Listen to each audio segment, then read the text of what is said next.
Actually ভ্লগটা আমি খুব তাড়াতাড়ি পোস্ট করতেছি। এই ভ্লগটা কবে জানো? এই ভিডিওটা হচ্ছে গিয়ে সেই অক্ষয় তৃতীয়ার দিন ভিডিও। তো আমি আগেই পোস্ট করলাম না, এখনও তো সামনে অক্ষয় তৃতীয়া আসেনি। মানে আমি বুঝতে পারি না আমার এত আলসেমি কোথার থেকে আসে। ভাই, আমি এডিটিং করতে আমার সময় লাগে, আমার পোস্ট করতে আলসেমি লাগে, সব কিছুতে আমার আলসেমিই লাগে। তো যাই হোক, সেদিন আমার এক বন্ধুর কম্পিউটার সেন্টারে পূজা ছিল। তো নতুন একটা সেন্টার খুলেছে, কম্পিউটার সেন্টার। তোমরা যদি কেউ অ্যাডমিশন নিতে চাও তাহলে অবশ্যই আমার সাথে যোগাযোগ করতে পারো। আমি ওর কন্ট্যাক্ট ডিটেলস সব দিয়ে দিব। ওখানে অনেক ধরনের ফেসিলিটিস আছে, যেটা তোমরা ওখানে গেলে পরে বুঝতে পারবে। তো দেন আমি ওখান থেকে প্রসাদ খেয়ে বের হয়ে যাই, সোজা চলে যাই বেকার্স পয়েন্টে। যেহেতু আমার পরের দিন আরেকটা কেকের অর্ডার ছিল, তো আমাকে ক্রিম নিতে হতো। আর তাছাড়াও বেকার্স পয়েন্টেও সেদিন অক্ষয় তৃতীয়ার পূজা ছিল, যেটার জন্য আমাদের নিমন্ত্রণ ছিল। তো আমি আর বুনু সেখানে চলে গেছিলাম। আর এই প্রত্যেকবার চৌপতিতে আসলে যে রেড লাইটের জন্য যে দাঁড়াতে হয় না, এটা আমার খুব বিরক্ত লাগে। তো যাই হোক, অ্যান্ড ফাইনালি দেখো আমরা কিন্তু ঢুকে গিয়েছি আমার এই দোকানে।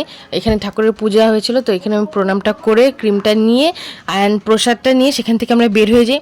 এবার বাড়িতে যখন আসতেছি তখন ভাবছি এত তাড়াতাড়ি বাড়িতে গিয়ে কী করব কী না করব, কোথায় যাবো, কিছু বুঝতে পারছিলাম না। দুজন খুব কনফিউজ ছিলাম। তো এই যে যাওয়ার সময় আমাদের বিশ্ব বাংলা গেটটা দেখিয়ে দিলাম, যেটা আলিপুরদুয়ারে নতুন হয়েছে। তো যেতে যেতে আমরা ঠিক করলাম যে চলো আজকে বাড়ি থেকে মুভি ডেট করা যাক। বুনু বলছিল যে একটা চল দিদি বই দেখি, কী করবো বাড়িতে গিয়ে বেকার বেকার। আমি বললাম হ্যাঁ এটা ভালো। এবার কোন বই দেখবো সেটা বুঝতে পারছিলাম না। তো আর যাই হোক, মুভি ডেট হবে আর স্ন্যাক্স থাকবে না সেটা তো হতে পারে না। প্রচুর পরিমাণে স্ন্যাক্স কিনছিলাম। এগুলো খাওয়ার পরে না আমার রিগ্রেট হচ্ছিলো যে ভাই আমি মোটার থেকে চিকন কবে হব, এটা নিয়েও একটা ভাবছিল।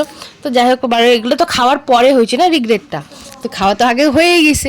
আর এটা যারা মোটার থেকে যারা চিকন হতে চায় এটা সবাই ফিল করবে যে খাওয়ার সময় আমাদের এগুলো কিছু মনে হয় না, এগুলো খাওয়ার শেষ হওয়ার পরেই আমাদের এই জিনিসগুলো ফিল হয়।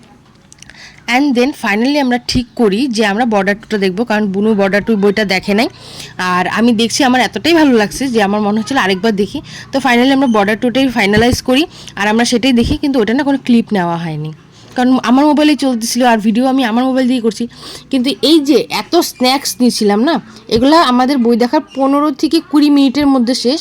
আর বইটা সম্ভবত 2.5 ঘন্টা বা 3 ঘন্টা ছিল হয়তো, তো এটা তো আমরা আধা ঘন্টাতে শেষ করে দিয়েছিলাম। আর এখানে আমরা পেপসিও নিয়ে নিয়েছিলাম, মানে কোল্ড ড্রিঙ্কস নিয়েছিলাম। আর এখানে স্পিকারের মধ্যে আমাদের সাউন্ড সিস্টেমটাকে ঠিকঠাকভাবে চালিয়ে নিয়েছিলাম। অ্যান্ড দেন আমরা মুভি ডেট করি। এইভাবেই আমাদের অক্ষয় তৃতীয়ার দিনটা শেষ হলো। তোমাদের এই বেকার ভ্লগটা কেমন লাগলো জানিও অবশ্যই। আজকের জন্য